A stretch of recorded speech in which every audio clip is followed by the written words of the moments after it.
আসসালামু আলাইকুম, welcome to my channel. প্রিয় সপ্তম শ্রেণীর শিক্ষার্থীবৃন্দ, আজকে আমি তোমাদের জন্য নিয়ে এসেছি অনুশীলনী 3-এর প্রশ্নের অঙ্কের সমাধান। শুরুতে আমরা 10 নং প্রশ্নটা খেয়াল করি। নিচে কয়েকটি ত্রিভুজাকার ক্ষেত্রের ভূমি ও উচ্চতা দেওয়া হলো, ত্রিভুজাকার ক্ষেত্রের ক্ষেত্রফল নির্ণয় করো। তাহলে এখানে দেখো কয়টি, এখানে কতে একটা ত্রিভুজের ভূমি ও উচ্চতা দেওয়া আছে, ক্ষয়ে একটা ত্রিভুজের ভূমি ও উচ্চতা দেওয়া আছে। এখানে কয়ে দেওয়া আছে এককগুলো মিটার হিসেবে, ক্ষয়ে দেওয়া আছে সেন্টিমিটার হিসেবে। এখন আমরা ত্রিভুজ আকার ক্ষেত্রগুলোর ক্ষেত্রফল নির্ণয় করব। দেওয়া আছে ত্রিভুজ ক্ষেত্রের ভূমি 10 মিটার এবং উচ্চতা 6 মিটার। আমরা জানি ত্রিভুজ ক্ষেত্রের ক্ষেত্রফল সমান ভূমি গুণ উচ্চতা ভাগ 2 বর্গ একক। তাহলে আমাদের ভূমি কত? 10 মিটার, উচ্চতা হচ্ছে 6 মিটার। 6 এবং 10 ভূমি গুণ উচ্চতা ভাগ 2 বর্গ মিটার।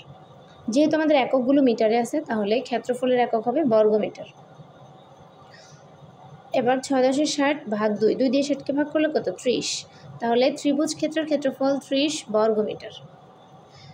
ক্ষয়ে ত্রিভুজ ক্ষেত্রের ভূমি দেওয়া আছে 25 সেন্টিমিটার এবং ত্রিভুজ ক্ষেত্রের উচ্চতা দেওয়া আছে 14 সেন্টিমিটার। এখন আমরা জানি ত্রিভুজ ক্ষেত্রের ক্ষেত্রফল সমান ভূমি গুণ উচ্চতা ভাগ 2। ভূমি হচ্ছে 25, উচ্চতা হচ্ছে 14, 15 এবং 14 গুণ করে ভাগ 2 বর্গ সেন্টিমিটার। ক্ষেত্রফলের একক সবসময় বর্গ হবে, খেয়াল রাখবা। আর যেহেতু এখানে দুটি একক গুণ করছি সেন্টিমিটারেরই, তাহলে এটা বর্গ সেন্টিমিটার। এবার খেয়াল করো 25 এবং 14 গুণ করলে হচ্ছে 350 ভাগ 2। এবার 2 দিয়ে 350কে ভাগ করলে 175 বর্গ সেন্টিমিটার।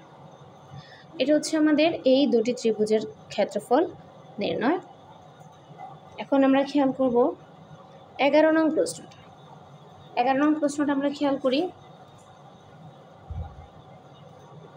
একটি আয়তাকার ক্ষেত্রের দৈর্ঘ্য প্রস্থের 3 গুণ। চারদিকে একবার প্রদক্ষিণ করলে 1 কিলোমিটার হাঁটা হয়। আয়তাকার ক্ষেত্রটির দৈর্ঘ্য ও প্রস্থ নির্ণয় করো। প্রশ্নটা আমরা আবার একটু খেয়াল করি। একটি আয়তাকার ক্ষেত্রের দৈর্ঘ্য প্রস্থের 3 গুণ, তার মানে প্রস্থ যা আছে দৈর্ঘ্য তার থেকে 3 গুণ বেশি। এর চারদিকে একবার প্রদক্ষিণ করলে, চারদিকে একবার প্রদক্ষিণ করা মানে চারদিকে একবার ঘুরে আসা, 1 কিলোমিটার হাঁটা হয়। তাহলে কি বললো? আয়তাকার ক্ষেত্রটির দৈর্ঘ্য ও প্রস্থ নির্ণয় করো।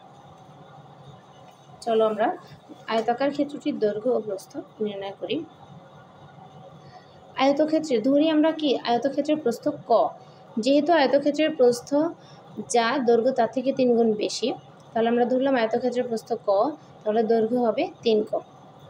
সুতরাং আয়তক্ষেত্রের পরিসীমা সূত্র কি? 2 গুণ দৈর্ঘ্য যোগ প্রস্থ। তাহলে এই দৈর্ঘ্য প্রস্থ অনুসারে আমরা পরিসীমাটা পাচ্ছি কত? 2 গুণ দৈর্ঘ্য যোগ প্রস্থ। দৈর্ঘ্য 3 ক, প্রস্থ ক। 3 ক এবং 1 ক যোগ করলে হচ্ছে 4 ক, 4 দুগুণে 8। তাহলে আয়তক্ষেত্রের পরিসীমা হচ্ছে 8 ক, এটা আমাদের মতে। এখন কি বলছে তারা? যে পুরো চারপাশ একবার প্রদক্ষিণ করে আসলে 1 কিলোমিটার হাঁটা হয়। তাহলে যেহেতু এখানে আমরা 1 কিলোমিটার হাঁটা হয়, তাহলে 1 কিলোমিটারকে যদি মিটারে প্রকাশ করি, এটা হবে 1 কিলোমিটার সমান 1000 মিটার। তাহলে 1 কিলোমিটার সমান 1000 মিটার হলে এখন আমাদের আয়তক্ষেত্রের প্রস্থ এবং দৈর্ঘ্যের পরিসীমা আমরা পেয়েছি কত? 8 ক। আর তারা বলছে পরিসীমা হচ্ছে 1000 মিটার। তাহলে 8 ক সমান 1000 মিটার হতে পারে। প্রশ্ন মতে 8 ক সমান 1000 মিটার। প্রশ্ন মতে 8 ক সমান 1000। তাহলে 8-এর সাথে ক এখানে আছে গুণ, ক যদি আমরা সমান চিহ্নের ডান পাশে স্থানান্তর করি, এটা হয়ে যাবে ভাগ। 8 দিয়ে 1000কে ভাগ করলে 125। তাহলে ক সমান 125। ক ধরলাম আমরা কি? আয়তক্ষেত্রের প্রস্থ। তাহলে আয়তক্ষেত্রের প্রস্থ ক, মানে আয়তক্ষেত্রের প্রস্থ হচ্ছে 125 মিটার। তাহলে দৈর্ঘ্য হবে 3 ক। 3 ক মানে 125 গুণ 3, 375 মিটার। তাহলে এটা হচ্ছে আয়তক্ষেত্রের দৈর্ঘ্য ও প্রস্থ। 12 নং প্রশ্নটা খেয়াল করো। প্রতি মিটার 100 টাকা দরে, প্রতি মিটার 100 টাকা দরে মানে 1 মিটারের মূল্য হচ্ছে 100 টাকা। এরূপ কী করলো? 100 মিটার লম্বা ও 50 মিটার চওড়া একটি আয়তাকার পার্কের চারিদিকে বেড়া দিতে কত খরচ লাগবে? মানে একটি আয়তাকার পার্কের দৈর্ঘ্য লম্বা 100 মিটার মানে কি দৈর্ঘ্য 100 মিটার, প্রস্থ বা চওড়া হচ্ছে 50 মিটার। এই রকম একটি আয়তাকার পার্কের চারপাশে বেড়া দিতে প্রতি মিটারে 100 টাকা করে খরচ হবে। তাহলে মোট খরচ কত এটা বের করতে বলছে। তাহলে আমাদের আগে কি করতে হবে? আমাদের আগে আয়তাকার পার্কের পরিসীমা নির্ণয় করতে হবে, তারপরে আমরা খরচ বের করতে পারবো। দেখো দেওয়া আছে পার্কের দৈর্ঘ্য 100 মিটার, প্রস্থ 50 মিটার। আমরা জানি পার্কের পরিসীমা সমান 2 গুণ দৈর্ঘ্য যোগ প্রস্থ। তাহলে দৈর্ঘ্য 100, প্রস্থ 50, 100 এবং 50 যোগ করলে 150, 150 2 গুণ করলে 300 মিটার।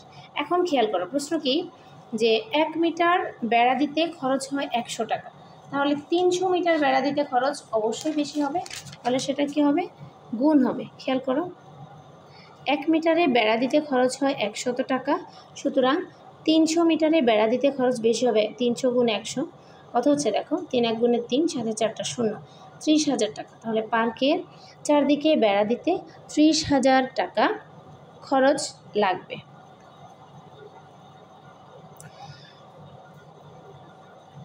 এবার 13 নম্বর প্রশ্নটা আমরা একটু খেয়াল করি।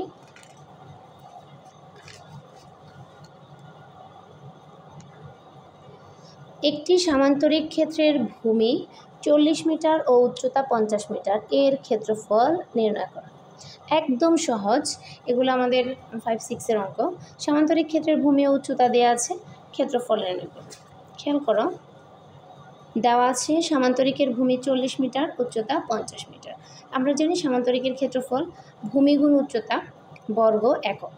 তাহলে ভূমি হচ্ছে 40, উচ্চতা হচ্ছে 50, যেহেতু দুইটা একই একক, মিটারে মিটারে গুণ করলে হবে বর্গ মিটার।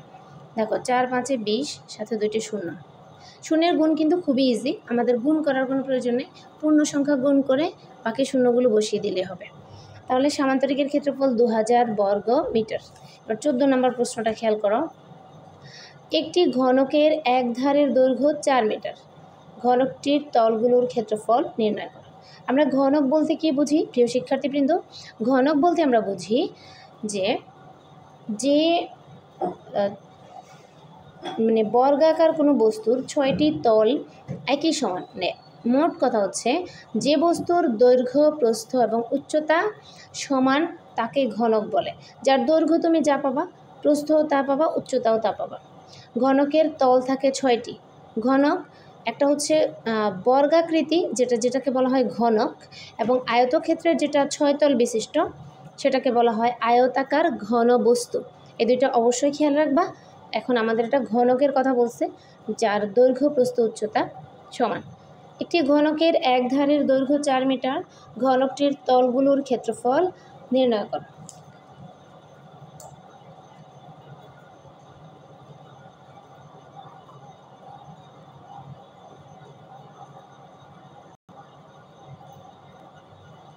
তাহলে আমরা আমাদের সমাধানে আসি।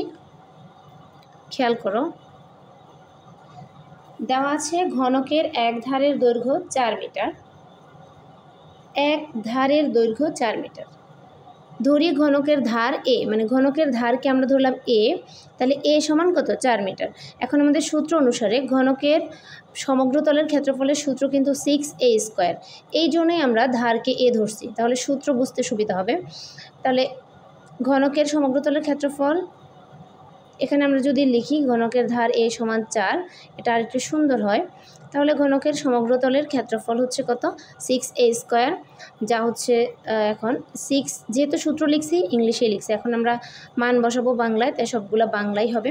6 গুণ এর মান কত? 4, তাহলে 4 স্কোয়ার, 4-এর বর্গ কত? 16, 6 16 96 বর্গমিটার। তাহলে ঘনকের তলগুলোর ক্ষেত্রফল হচ্ছে 96 বর্গমিটার।